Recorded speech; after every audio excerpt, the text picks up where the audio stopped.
जैसे बहुत चर्चित चौपाई भोज नमाज शूद्र प्रतिहारी, ये सब है तारक। तो हिंदुओं का जो सब धर्म ग्रंथ, उस धर्म ग्रंथ में जो इस देश में वर्ण जाति व्यवस्था है, इसको बनाए रखने के लिए वो सारा धर्म ग्रंथ है। अब देश में संविधान के आधार पर देश चल रहा है। संविधान हर तरह की गैर बराबरी को खत्म करने की बात करता है। संविधान बराबरी के पक्ष में है। लेकिन आज के दौर में भी क्या हो रहा है?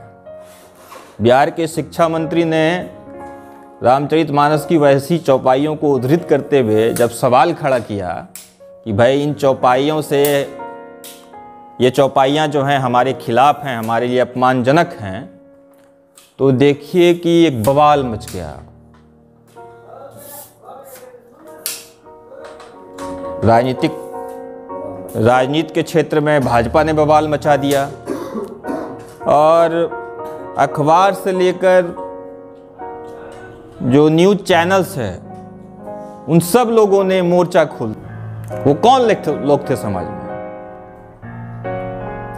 वो सवर्ण समूह के लोग थे। समाज के खास हिस्से के जरिए बवाल किया गया कि भाई ये धर्म ग्रंथ है। सब लोग जानते हैं कि तुलसीदास कोई धर्मगुरु नहीं थे। तुलसीदास तो कवि थे और रामचरितमानस जो है वो एक महाकाव्य है। लेकिन वो महाकाव्य चूंकि सवर्णों के वर्चस्व के पक्ष में है, हमारी स्थिति को बनाए रखने के पक्ष में है, इसलिए उस महाकाव्य को उन्होंने पवित्र धर्म ग्रंथ घोषित कर दिया और कहा कि इस पर बात नहीं हो सकती है।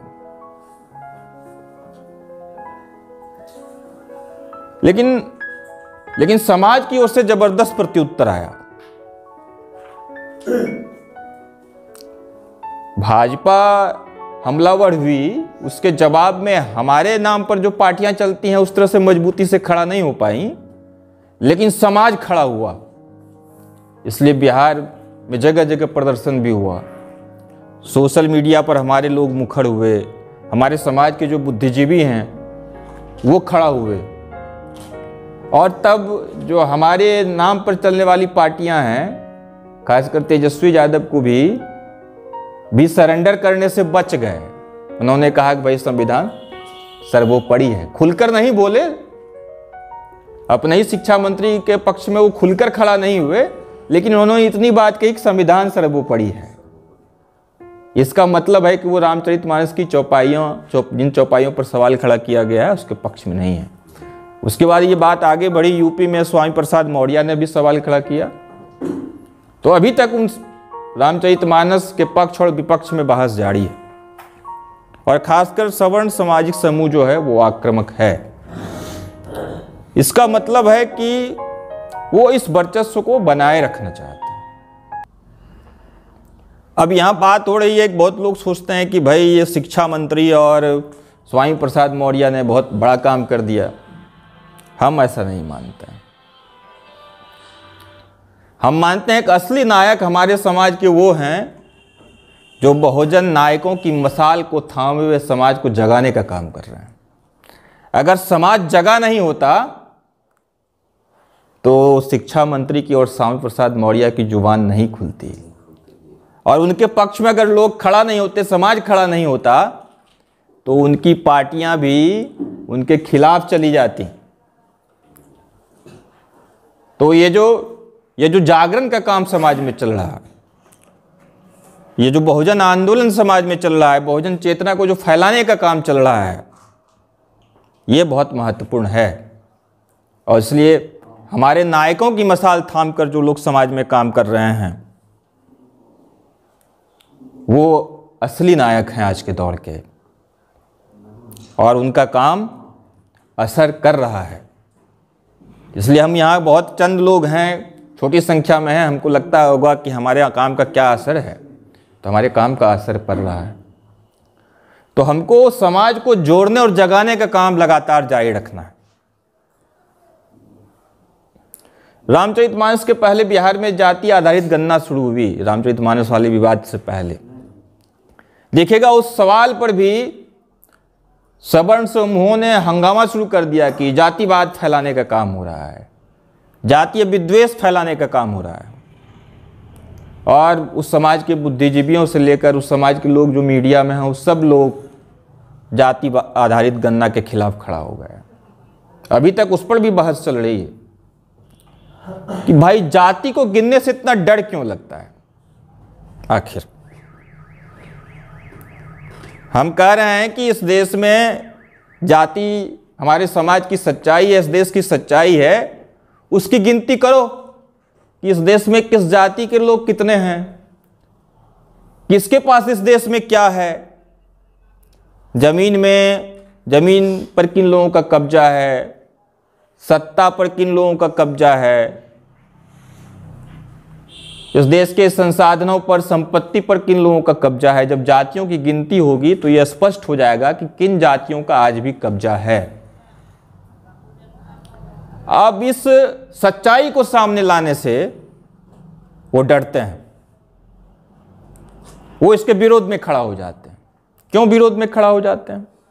क्यों उस समाज का एक खास हिस्सा है इसके विरोध में खड़ा होता है। वो इस सच्चाई को सामने नहीं आने देना चाहता है, क्योंकि अगर ये सच्चाई सामने आ गई कि आज भी किन लोगों का कब्जा इस देश की संपत्ति पर है, संसाधनों पर है, नौकरशाही पर है, न्यायपालिका पर है, तब फिर लड़ाई तेज हो जाएगी। जाति आधारित गणना होने से लड़ाई तेज हो जाएगी, क्योंकि सच्चाई सामने आ जाएगी। तो इस देश में सत्ता में, संपत्ति में, अन्य क्षेत्रों में, जमीन में हिस्सेदारी की लड़ाई तेज हो जाएगी। इस लड़ाई को वो रोक रखना चाहते हैं और अपने वर्चस्व को बनाए रखना चाहते हैं। इसलिए केंद्र सरकार ने जातिवार जनगणना नहीं करवाई, और बिहार में जो जाति आधारित गणना हो रही है, इससे वो घबराए हुए हैं, गुस्से में हैं कि भाई जातिवाद फैल जाएगा। अरे भाई, जाति को गिनने से जातिवाद फैल जाएगा? जाति तो इस समाज का यथार्थ है। हमारे जीवन के तमाम क्षेत्रों में जाति महत्वपूर्ण भूमिका अदा करती है, आज भी अदा करती है। तो जगदेव प्रसाद ने अपने समय में क्या कहा? जगदेव प्रसाद ने कहा कि 100 में 90 शोषित है, 90 शोषितों ने ललकारा है, धन धरती राजपाट में 90 भागा मारा है।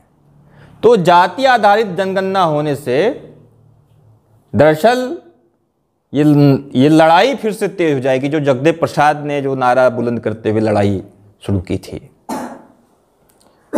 जिस लड़ाई को कर्पूरी ठाकुर ने आगे बढ़ाया था, वो लड़ाई फिर से तेज हो जाएगी। तो इस लड़ाई को रोकने के लिए वो जातिवार जनगणना के खिलाफ हैं। इस लड़ाई को रोकने के लिए वो इस जाति आधारित गणना से बिहार में जो शुरू हुआ, इससे घबराए हुए हैं। और इसलिए आज जरूरी है, हम जो राजनीतिक पार्टियां हैं उनकी सीमाएं जानते हैं, उस पर बात करने की जरूरत नहीं है। और इसलिए जिस तरह से रामचरितमानस के सवाल पे समाज की ताकत सामने आई, उसकी जागृति सामने आई, जिस तरह से हमारी जागृति और लड़ाई के कारण ही बिहार में जाति आधारित गणना हो रही है, तो इस जागरण के काम को, ये जो लड़ाई समाज की ओर से चल रही है, इसको बढ़ाने की आज जरूरत है। कर्पूरी ठाकुर को, जगदेव प्रसाद को याद करने का हमारे लिए यही मतलब है कि समाज को जोड़ने का काम, समाज को जगाने का काम, समाज के असली मुद्दों को सामने लाने का काम हम जारी रखें। राजनीतिक पार्टियों के भरोसे नहीं रहें।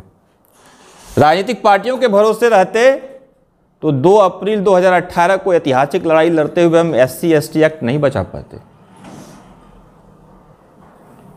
या जो मोदी के आने के बाद जो हमला तेज हुआ है और जो कुछ भी हम अपने अधिकारों को बचा पा रहे हैं, उनके हमले को रोक पा रहे हैं, तो वो समाज के भीतर जागरण है। इसलिए समाज खड़ा हो रहा है, क्योंकि 2 अप्रैल 2018 का आंदोलन भी किसी राजनीतिक पार्टी का आंदोलन नहीं था। जो हमारा वोट लेकर असेंबली पार्लियामेंट में पहुंचते हैं, उन लोगों ने लड़ाई नहीं लड़ी थी, समाज ने लड़ाई लड़ी, समाज खड़ा हुआ। इसलिए समाज को खड़ा करने का काम, समाज की ओर से लड़ाई को आगे बढ़ाने का काम, समाज को जगाने, जोड़ने और उनके मुद्दों को सामने लाने का काम बहुत ज़रूरी है। इसलिए इस दौर में हम लोगों ने तय किया कि समाज को जगाने और जोड़ने का काम बढ़ाते हुए समाज के मुद्दों को मजबूती से सामने लाने के लिए पटना में एक बड़ा जुटान बहुजन समाज का हो और हम अपने मुद्दों को सामने रखें। जब आप मुद्दों को हम जगे रहेंगे, हम एकजुट होंगे, हम अपने मुद्दों को लेकर ताकत के साथ खड़ा होंगे, तो हमारे नाम पे जो चलने वाली राजनीतिक पार्टियां हैं उनको भी हमारे सवालों पर बोलना पड़ेगा। और तब हमारे हक अधिकार को जो लोग छीन लेना चाहते हैं उसके खिलाफ भी लड़ाई ताकतवर होगी, उनको भी पीछे जाना होगा। इसलिए सबसे बुनियादी काम आज के दौर में समाज को जगाने का काम है, समाज को जोड़ने का काम है, समाज के जो असली मुद्दे हैं उन पर उसको गोलबंद करने का काम है। इसलिए हम इस मौके पर इतना ही कहना चाहेंगे कि आज के दिन हम संकल्प लें कि इस समाज को जोड़ने और जगाने की मुहिम को हम आगे बढ़ाएंगे और अपने मुद्दों पर अपनी ताकत का प्रदर्शन करने के लिए बिहार में 12 मार्च को पटना के रविंद्र भवन में भारी तादाद में पहुंचेंगे। हम कहना चाहेंगे कम से कम नवगछिया अनुमंडल बहुजन आंदोलन की गतिविधियों का एक महत्वपूर्ण केंद्र आज के दौर में है बिहार में। यहाँ से एक बड़ी तादाद में पटना लोग कूच करें। अब शेष मैं आज सोच रहा हूँ कि आप लोगों को भी सुनूं कि आप लोग कैसे चाह रहे हैं कि बहुजन आंदोलन आगे बढ़े, किन मुद्दों पे आंदोलन आगे बढ़े, जगाने और जोड़ने का काम कैसे आगे बढ़े, पटना के 12 मार्च के बड़े जुटान को कैसे सफल किया जाए। इन सारे मसलों पे आपको भी हम सुनना चाहते हैं। बहुत बहुत शुक्रिया।